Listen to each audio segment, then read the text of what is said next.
Hello everyone, I am Matteo and this is part 2 of my series of tutorials that cover ComfyUI basics. The goal is to understand what happens under the hood so you can make better decisions when building your own workflows. In the previous video we talked about how conditioning of the whole picture works. Today we'll see how to alter only a part of the composition. Let's start from a default workflow. In the text prompt I have Godzilla coming out of the waters of a wonderful Caribbean beach and a volcano erupting in the background. The results are okay, but I need better control over the elements. So I want Godzilla on the right coming out of the water and the volcano on the left. I'm creating 2 more text prompts and on each I'm describing the 2 halves of the composition. The first one will be for Godzilla. So I write Godzilla coming out of the waters in the Caribbean. And the second is for the volcano. So I use something like a wonderful Caribbean beach with a volcano erupting in the background. Now, to set the spatial property, I need a conditioning set area node. As size, I'm using 512 by 512, and I'm duplicating it for the other prompt.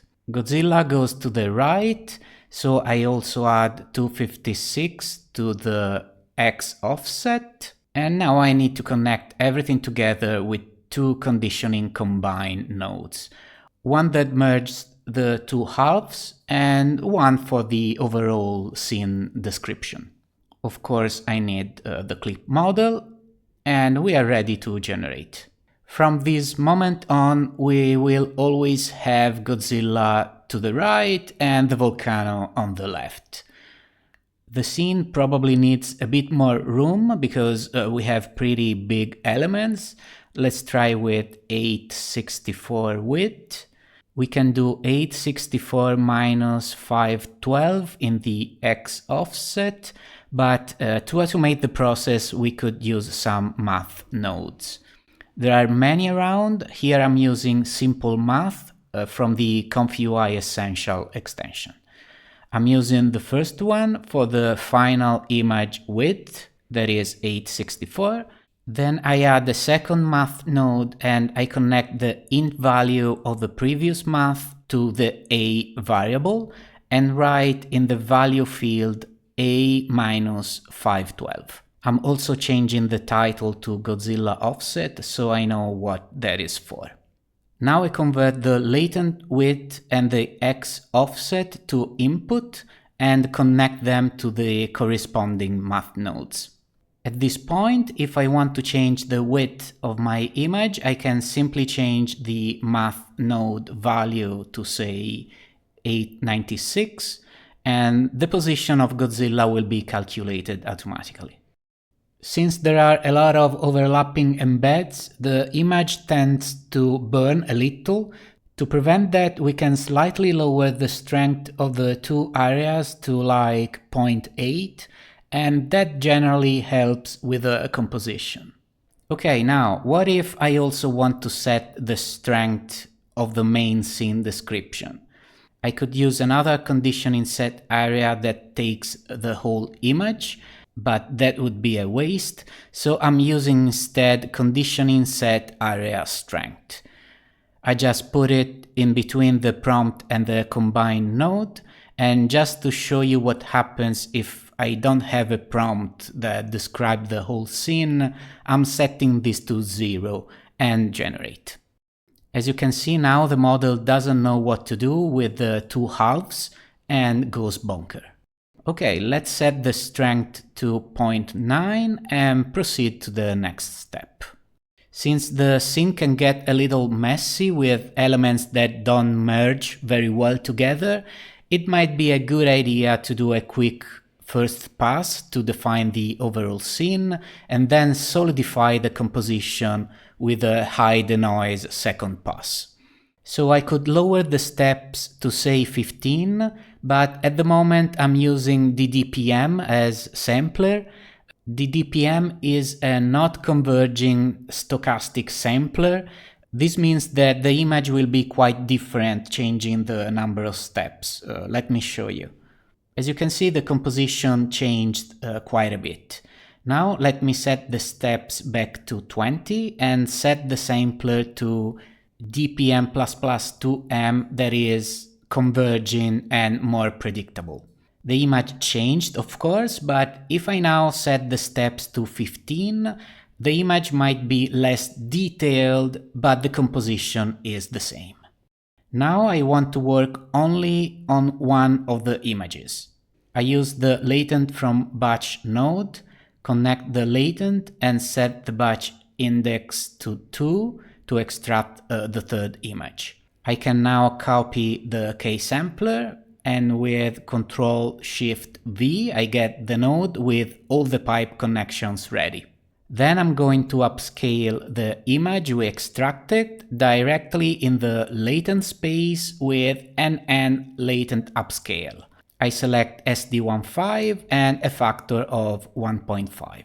NN Latent Upscale is a neural network upscaler in the latent space. Very fast and effective if you don't want to upscale in the pixel space. So I connect the upscaled image to the new K-sampler. As positive conditioning, I only need the main scene description. I'm also changing the seed because using the same might burn the image. I increase the number of steps and set the denoise to something like 0.5. Finally, I can preview the result. And now I have the final image that is more coherent and all the elements fit well together. Now allow me a quick digression because ComfyUI is just one tool in the image generation process.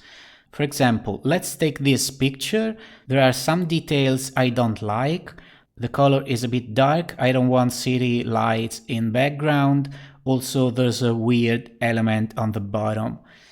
You can fix these things in many ways inside Comfy, and we'll talk about generating variations in a future tutorial, but sometimes it's just easier to import the image into a photo editing tool, make a few changes, and send it back to Comfy. Don't worry, you don't need to be an artist and you don't need expensive tools. Here I'm using GIMP, that is a funky named free photo editing tool available on Linux, Windows and Mac. Now I can, for example, increase the saturation, fix the curves.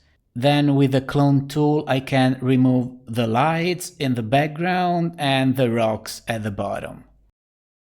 I can also try to add some light to the clouds by painting some purple stripes, and also let me fix this upper jaw. You don't need to be super accurate, Stable Diffusion will fix all our mistakes. Now I can save the image and import it back into our workflow. I need to send it to the latent space and then to the upscaler. Let's see how it goes. And now with just few modifications in GIMP, I have an image that is closer to what I wanted. One last note before moving to the next topic. So area conditioning is nice but a bit tedious to set up. To make things a little more visual, we can use conditioning set mask. I can delete the set area nodes and connect the prompts to the set mask. Now I copy one of the images as a reference and use it to draw the masks. In the mask editor, I set the area for Godzilla and connect the mask to the conditioning node. For the volcano, I can just invert the previous mask. Now, to have them behave like a set area node, I need to select mask bounds for both nodes, and we can try to generate again.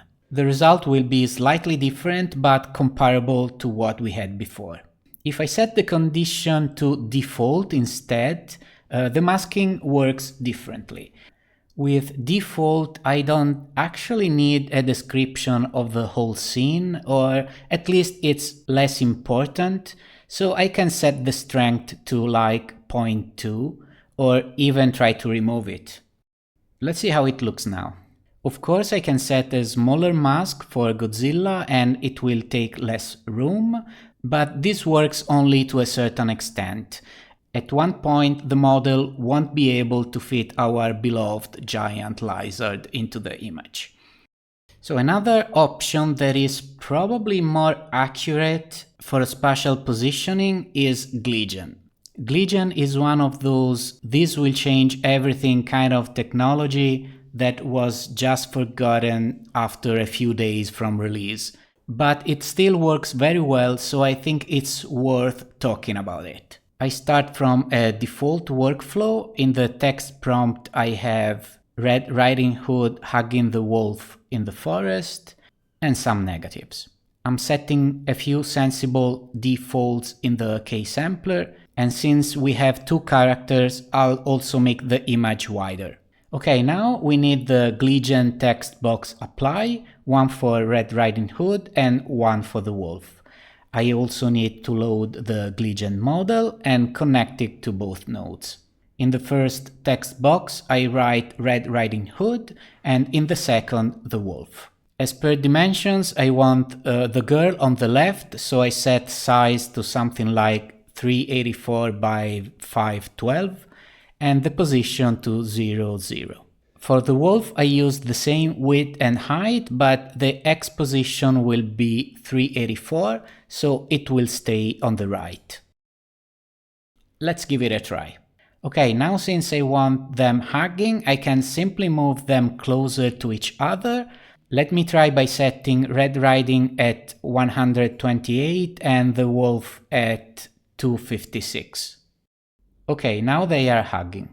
Let's try to make the wolf smaller, width and height to 256, and the same for the position. And now he is a little cub. So as you can see, it's time consuming to find the perfect composition, so to make some real-time modification we can try to use LCM.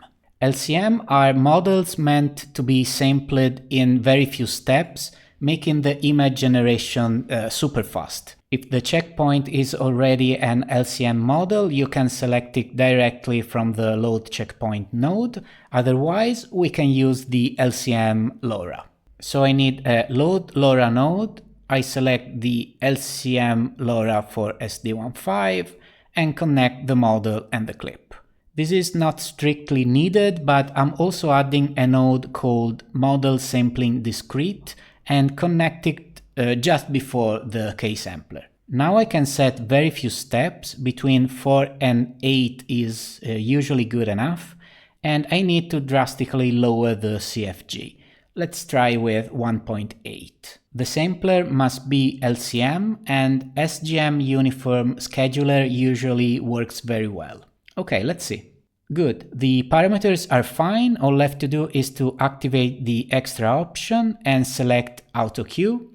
To prevent excessive stress, I'm updating only on change. Now any modification I make to the workflow will automatically be generated. Let's bring the wolf away and make it bigger. This is of course a very powerful tool, not only for GLIGEN but for any kind of generation.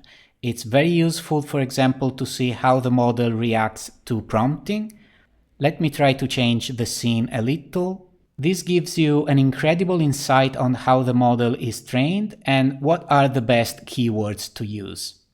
Next, Inpainting. If you already have an image and you want to make some changes to it, the easiest is with Inpainting.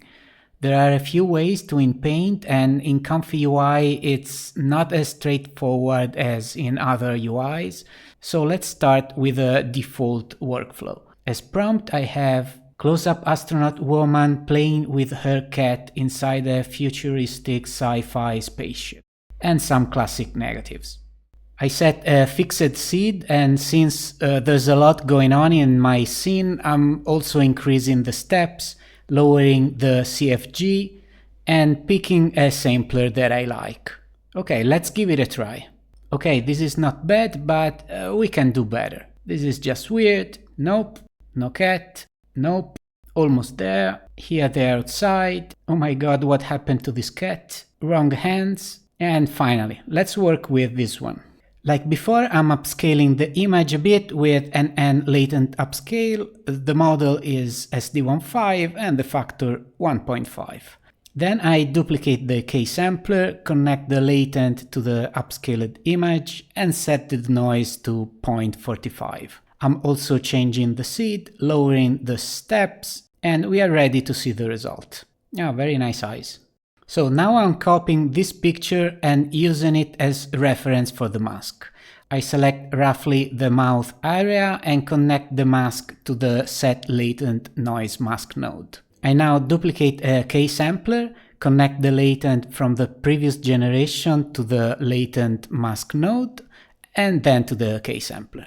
I need a new positive prompt to describe what I'm trying to change, and I put inside beautiful lips with glitter magenta lipstick.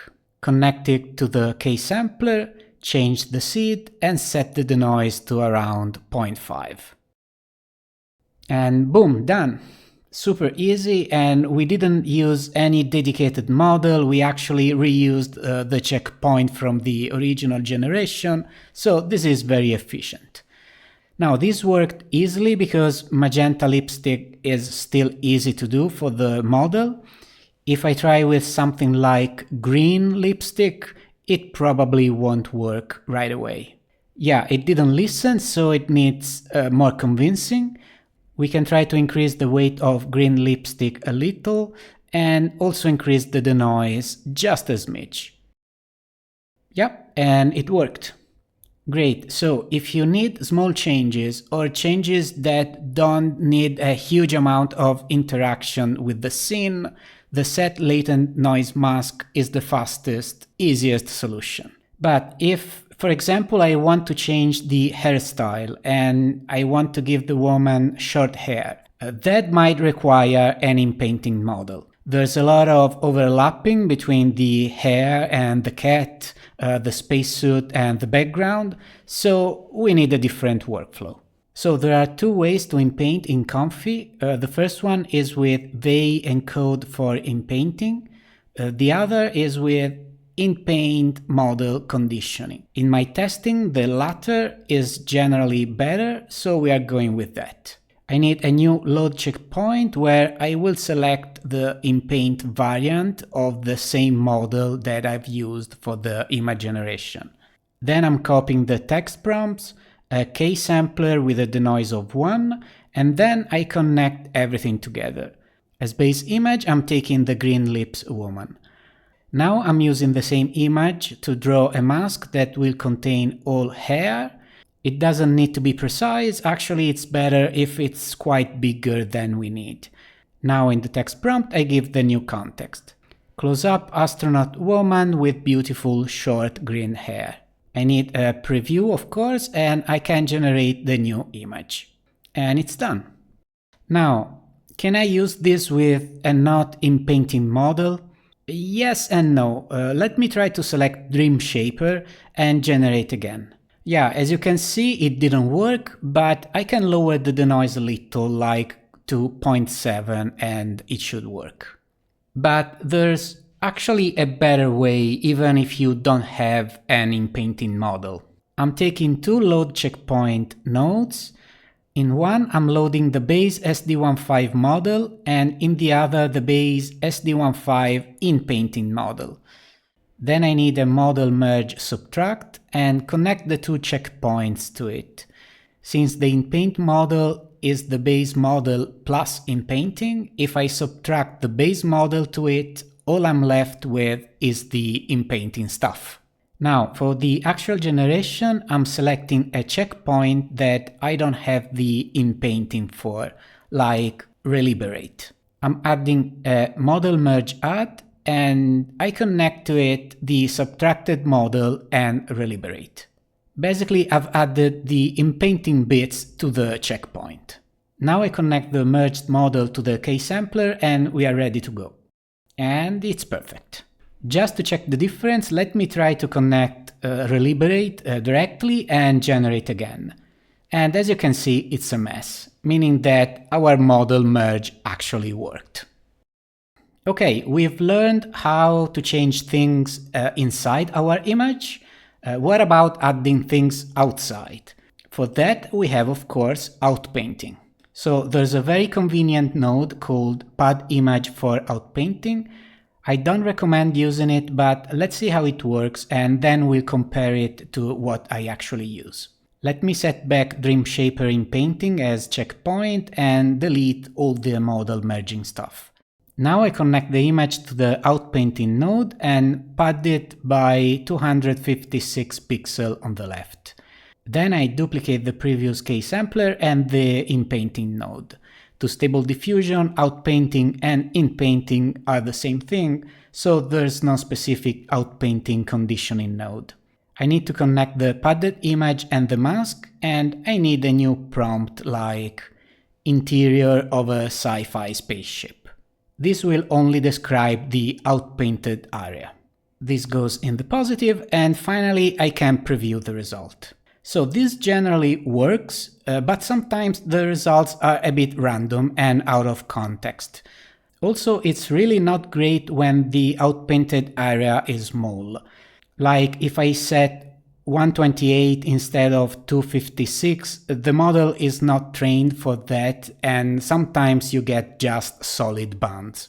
If we look at the preview of the image sent from the Outpainting node, you'll notice that on the left we have just a gray area, and that's where the noise is added. So instead of sending just a gray image, we can try to add some actual data. We could send some random noise, for example, or we could use some pixel from our reference image. So I'm adding an upscale image node and set the size to 16 by 16 pixel.